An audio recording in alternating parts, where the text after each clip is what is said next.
Okay, so we're at the halfway mark. 3 rounds have been completed.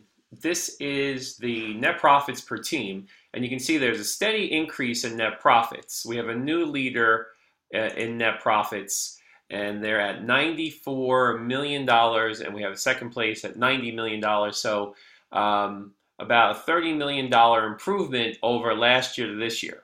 So if you're in these teams down here that don't have a lot of profits, go into the industry page, see what the winning teams, all these teams here, how are they building their cars, what are their profit margins, what are their features on their cars, how much are they advertising, and get ideas from the teams that are more successful on what you can change.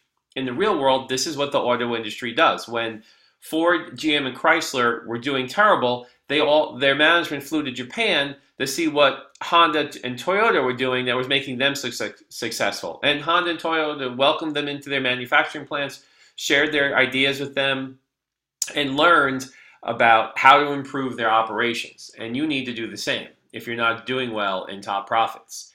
If we look at points per team, again, the first round, like I said, is always a round where people earn a lot of points usually because you're taking over from terrible management. So your year-over-year statistics are pretty good. In the second round, it gets a little bit more difficult because now you're competing against your last round's results because the overview points are year-over-year percentages. And then in this third round, we see people settling in, and many teams are close to 400 points. Now, the third round is typically the hardest round to earn points in.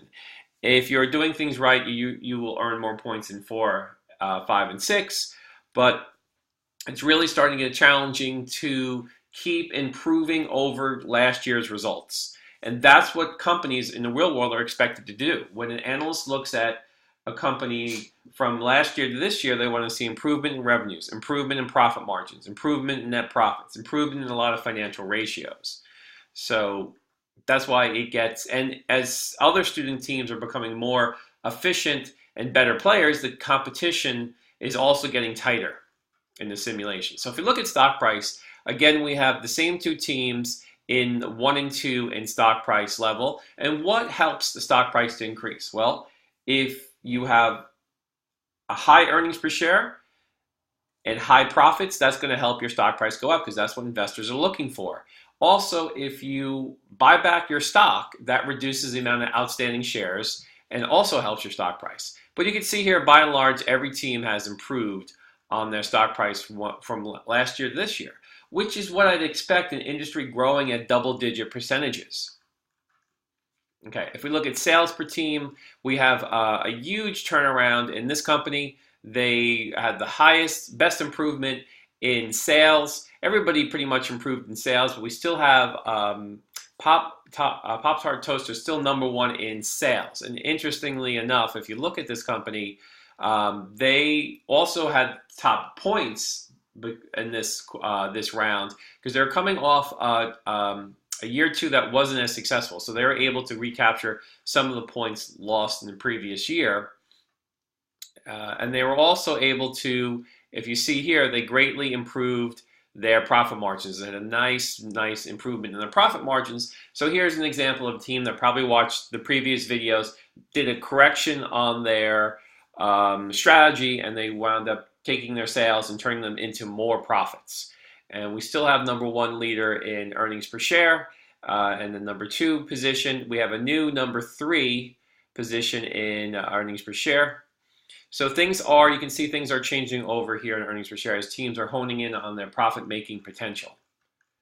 Okay, so this is just, all right.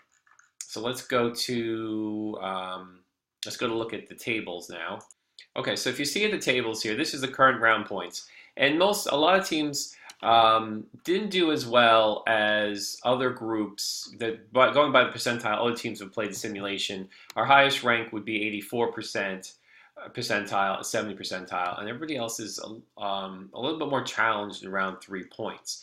Now, the gross profit margins here, you'll see, if you are at 43% and lower in your gross profit margins, that is not good. Investors, you started this company out at 40%, and you have to go higher. So by the 4th round, everybody should be at a 50 percentile or higher in their gross profit margins. So all the companies down here have not been listening to my videos too closely, where I say you have to improve your gross profit margins. And you started out at 40%, and after 3 years, you're still at 40%. No wonder your investors are disappointed.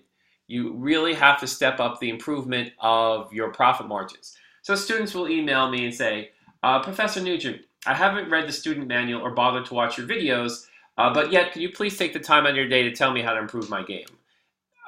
Specifically how to improve my profit margins. So in individual emails, I don't like to give personal review and suggestions on how you can do better. I don't think that's fair for the whole class, so I like to give my suggestions to the whole class at an even playing field. And I think you'll find that very fair. So, or if you ask questions on the discussion board about the Zoom simulation, I can answer them there. But it's hard for me to individually coach you to do better in the simulation, because I feel it's unfair to the rest of the teams. However, now that we're in this video, I could easily say that if you want your profit margins to improve, there's generally 2 things you can do: increase prices and lower costs.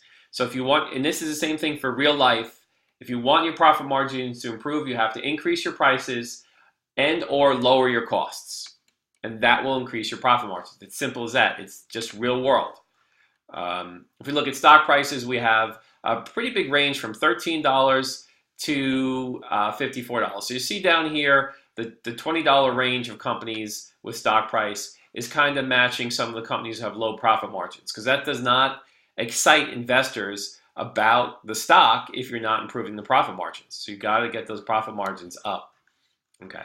Now, return on equity is looking at how your profits in relationship to the equity of the company, and total points. So remember, we're halfway through, so we want 2,500 points to get an A in this project. Okay, so we're halfway through, which means we should have at least 1,250 points. So you can see that all these teams here have made their goal of performing at an A level through the first 3 rounds.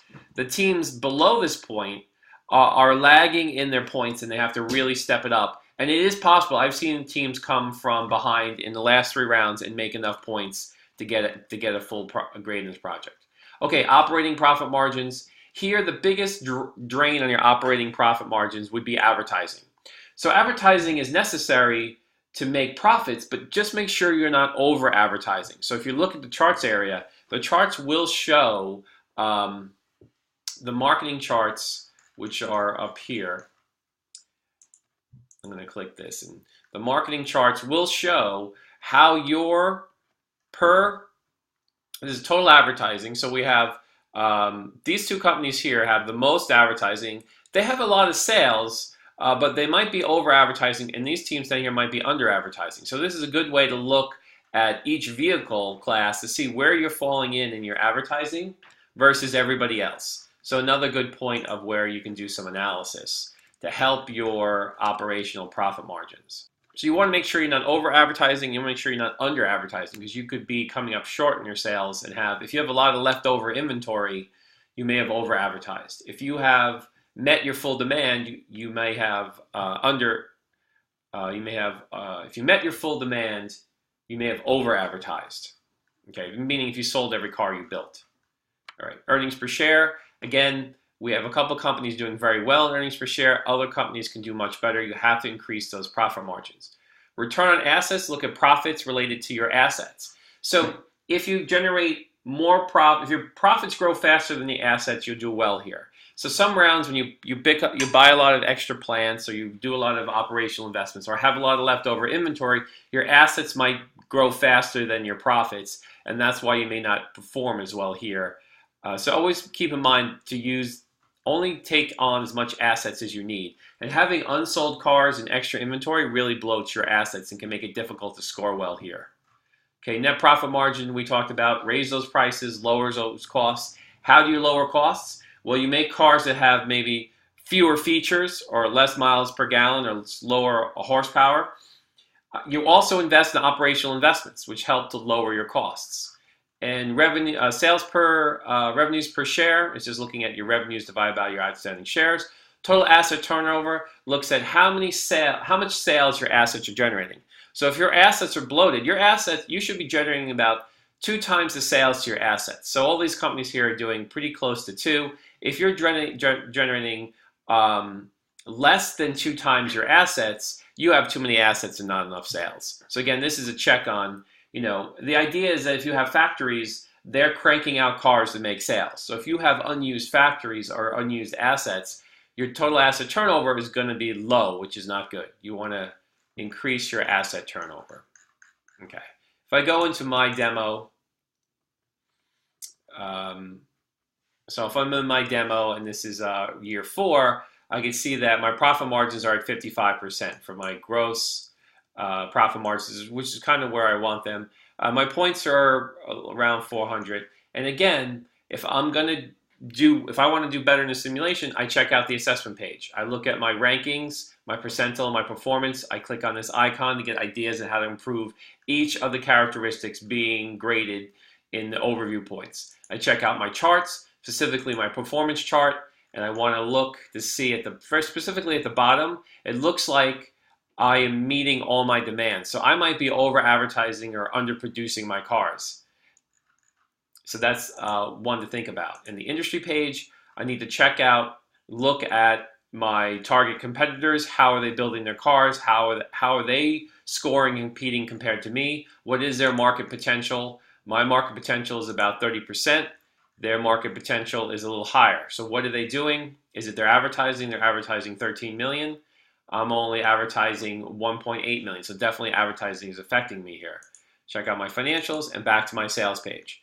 So in my sales page, you can see here that I have my operational cost reductions. This comes from my production page. So these cost reductions I'm buying here, it takes a year to take into effect, but when it's in effect, it helps to reduce my overall cost. This is my cost for building the car, labor and material. And you can see that this is about 16,000.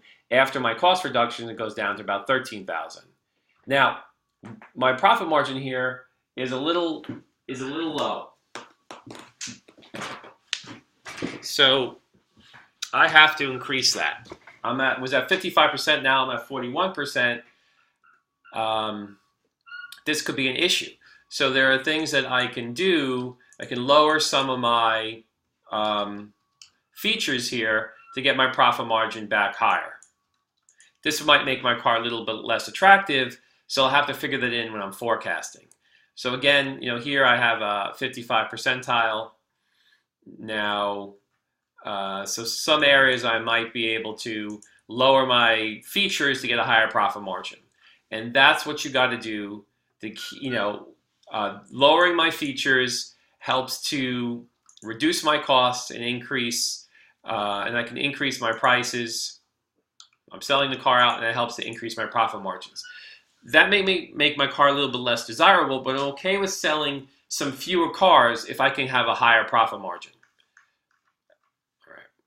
So then in marketing, I'm going to have to reassess my marketing and look to see how my competitors, what level they're marketing at. And I have to also check, this is the expectation range built off of what happened last round. So I have to keep that in mind.